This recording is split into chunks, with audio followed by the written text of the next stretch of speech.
जय श्री कृष्णा। ओम नमो भगवते वासुदेवाय। पवित्र माघ महीने की कथा व महात्म, चौथा अध्याय। श्री वशिष्ठ जी कहने लगे कि हे राजन, अब मैं माघ के उस महात्म को कहता हूँ जो कार्तवीर्य के पूछने पर दत्तात्रेय जी ने कहा था।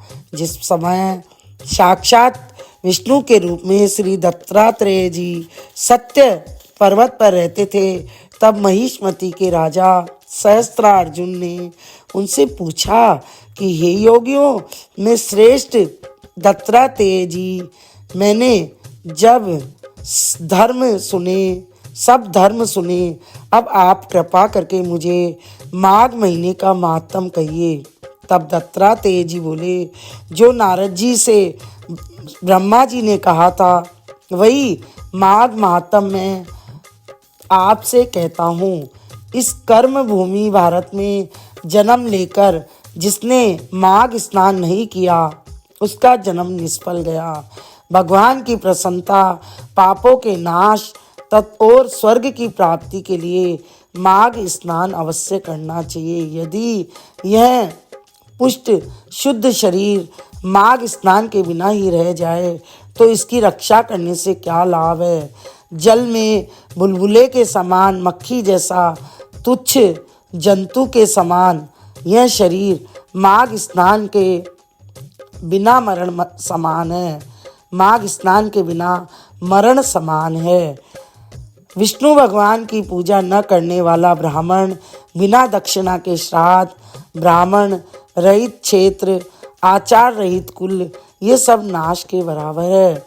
गर्व से, धर्म का, क्रोध का, तप का, गुरुजनों की सेवा न करने से स्त्री तथा ब्रह्मचारी बिना जली अग्नि के हवन और बिना साक्षी के मुक्ति का नाश हो जाता है। जीविका के लिए कहने वाली कथा, अपने ही लिए बनाए हुए भोजन की क्रिया, शूद्र से भिक्षा लेकर किया हुआ यज्ञ और कंजूस का धन, यह सब नाश के कारण है।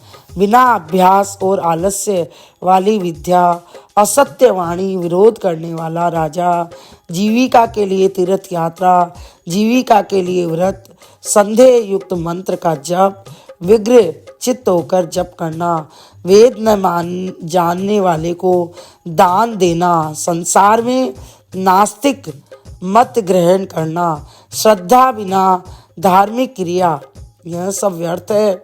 और जिस तरह दरिद्री का जीना व्यर्थ है, उसी तरह माघ स्नान के बिना मनुष्य का जीना व्यर्थ है। ब्रह्मघाती, सोना चुराने वाला, मदिरा पीने वाला गुरु, पत्नीगामी और इन चारों की संगति करने वाला माघ स्नान से पवित्र होता है। जल कहता है कि सूर्योदय से पहले जो मुझसे स्नान करता है, मैं उसके बड़े से बड़े पापों को नष्ट करता हूँ। महापातक भी स्नान करने से भस्म हो जाते हैं।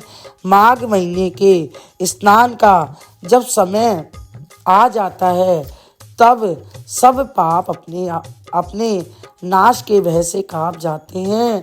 जैसे मेघों से मुक्त होकर चंद्रमा प्रकाश करता है, वैसे ही श्रेष्ठ मनुष्य माघ में स्नान करके प्रकाशमान होते हैं। काया वाचा मनसा से किए हुए छोटे या बड़े, नए या पुराने, सभी पाप स्नान से नष्ट हो जाते हैं।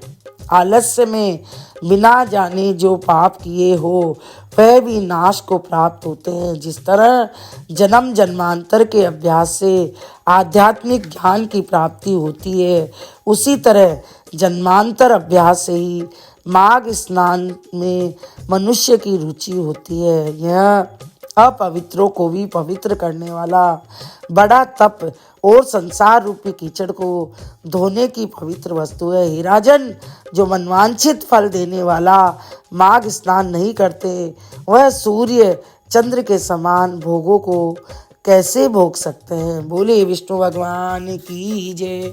माघ महात्म की जय।